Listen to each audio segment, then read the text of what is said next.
Federal agents raided a Denver nightclub over the weekend, targeting a Venezuelan gang linked to drug trafficking. The operation, led by the DEA, resulted in multiple arrests and a significant drug seizure. The next day, authorities took down more suspects tied to major Mexican cartels. According to the DEA's Rocky Mountain Field Division, the investigation into the Venezuelan gang, Tren de Aragua, started last summer. Authorities say members of the group were moving large quantities of fentanyl, methamphetamines, and pink cocaine across Denver metro area, which put them on the agency's radar. That's what led federal agents to a nightclub over the weekend. The DEA came out publicly stating, "Denver had a problem with this Venezuelan gang called Tren de Aragua. Our investigation started in the summer, and we've seized quite a large amount of drugs from Tren de Aragua members, including fentanyl. That really raised the awareness inside DEA of how important this gang was.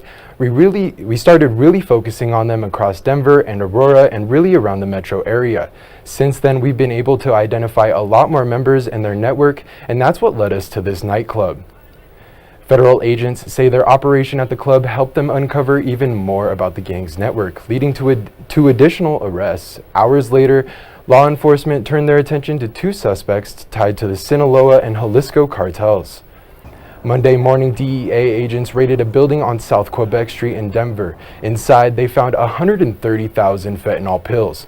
The two individuals taken into custody are allegedly part of a drug trafficking organization with direct ties to Mexico's most powerful cartels.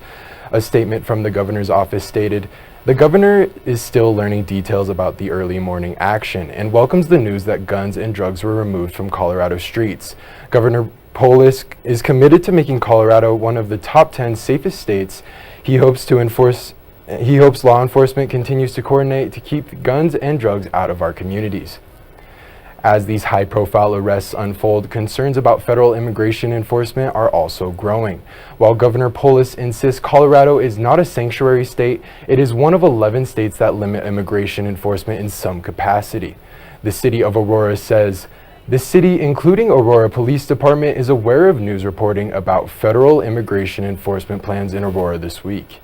We are not involved in any development and activation of such plans. As we have said numerous times previously, Colorado state law prohibits local governments from engaging in typical immigration-specific enforcement or detention.